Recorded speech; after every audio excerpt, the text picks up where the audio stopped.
अपने पार्टी को एक प्राइवेट लिमिटेड पार्टी की तरह नहीं चला सकते हैं। उन्होंने जो गलत निर्णय लिया था और इसलिए इलेक्शन कमीशन ने हमें रियल पार्टी, घरानेशाही जो परिवारवाद और एकाधिकारशाही जो हुकुमशाही की हार है, एक बहुत बड़ा सबक है। सच्चाई की जीत हुई है, लोकशाही की जीत हुई है और ये मेरिट पे रिजल्ट दिया हुआ है, क्योंकि मैं पहले से कहता था कि लोकशाही में मेजॉरिटी को बहुत इम्पोर्टेंस होता है और इसलिए आज स्पीकर ने जो फैसला सुनाया है, ये लोकशाही में ये डेमोक्रेसी का जीत है। और प्राइवेट लिमिटेड पार्टी की तरह चलाते हैं, घरानेशाही जो परिवारवाद और एकाधिकारशाही जो हुकुमशाही की हार है, एक बहुत बड़ा सबक है। एक ऐसे किसी को भी लोकशाही में अपने पार्टी को एक प्राइवेट लिमिटेड पार्टी की तरह नहीं चला सकते हैं। ये बहुत बड़ा एक माइलस्टोन डिसीजन है और इसलिए मैं उसका स्वागत करता हूं। और ये जनता के मन में था और हमारे सब कार्यकर्ताओं की ये जीत है। सर, डिस्क्वालिफिकेशन जो आपको किया है वो डिस्क्वालिफिकेशन उनका अधिकार नहीं था, उनका राइट नहीं था। ये स्पीकर ने ये भी बताया है कि उद्धव ठाकरे के पास वो अधिकार नहीं था और उनका डिस्क्वालिफिकेशन आपको करने की कोशिश करना ठीक नहीं था, या आपको निकालना ठीक नहीं था सर। हाँ, तो ये पद का दुरुपयोग उन्होंने जो गलत निर्णय लिया था और इसलिए इलेक्शन कमीशन ने हमें रियल पार्टी और जो सिंबल है वो हमें दिया था, क्योंकि हमारे पास मेजॉरिटी था।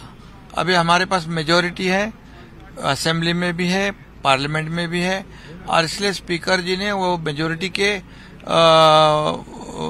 हिसाब से हमें रियल पार्टी बना दिया है। और इसलिए जो जिनके पास मेजॉरिटी नहीं है वो हमें निकाल नहीं सकते। मेजॉरिटी से हमको लीडर बनाया था तो मेजॉरिटी से ही निकालना चाहिए, लेकिन एक आदमी हमको नहीं निकाल सकता, ऐसा स्पीकर ने कहा है और ये लोकशाही की जीत है। सर, उन्होंने सुप्रीम कोर्ट को जाने की बात की है सर, उद्धव ठाकरे। वो तो अभी डेमोक्रेसी में तो सबको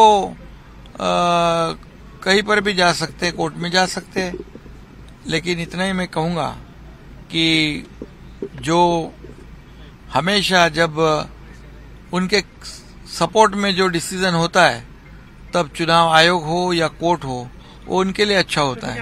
अगर मेरिट में जब फैसला होता है तो उसके ऊपर आरोप लगाते हैं, जैसे आज भी आरोप लगाया उन्होंने, मैच फिक्सिंग का मैनेज हुआ है।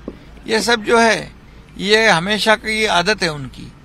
और उन्होंने तो 2019 में ही डेमोक्रेसी के साथ खिलवाड़ की हुई है, लोकशाही के साथ खिलवाड़ की हुई है, क्योंकि अलायंस में चुनाव लड़ना और दूसरे पार्टी के साथ सरकार बनाना, ये तो गलत था।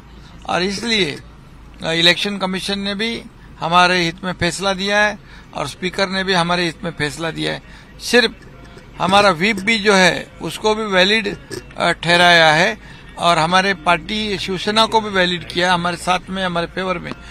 बट बिल्कुल, लेकिन जो हमारे व्हिप भरत गोगावले, इन्होंने जो डिस्क्वालिफिकेशन का पिटीशन किया था उसको उन्होंने डिसमिस किया है। इसके खिलाफ में हम थोड़ा हमारे ऊपर अन्याय हुआ है और इसलिए हमारी जो लीगल टीम है उससे बातचीत करके हम आगे का निर्णय लेंगे। सर, एक और सवाल है सर, कांग्रेस ने राम मंदिर के इनॉग्रेशन में जाने से मना किया है, उन्होंने इस पर ऑफिशियल स्टेटमेंट भी दे दिया है सर कि वो। हाँ, ये तो बहुत दुर्भाग्यपूर्ण बात है, क्योंकि राम मंदिर अयोध्या ये पूरे देश में एक बड़ा उत्साह है, जल्लोष है और पूरे राम भक्त, करोड़ों राम भक्त जो है वो बहुत आस्था से इस विषय को देखते हैं और नरेंद्र मोदी जी ने उसे पूरा कर दिया है।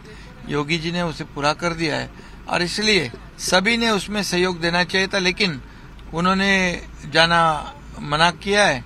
और हमारे महाराष्ट्र के उबाठा के पार्टी के लीडर भी ऐसे लोगों के साथ में जुड़ के काम करते, ये भी दुर्भाग्यपूर्ण बात है। महाराष्ट्रातील सर्व बातम्यांचे विश्वासार्ह व्यासपीठ सकाळच्या सर्व सोशल मीडिया प्लॅटफॉर्मला लाईक, फॉलो आणि सबस्क्राईब करा। तसंच सर्व नोटिफिकेशनसाठी बेल आयकॉन प्रेस करायला विसरू नका।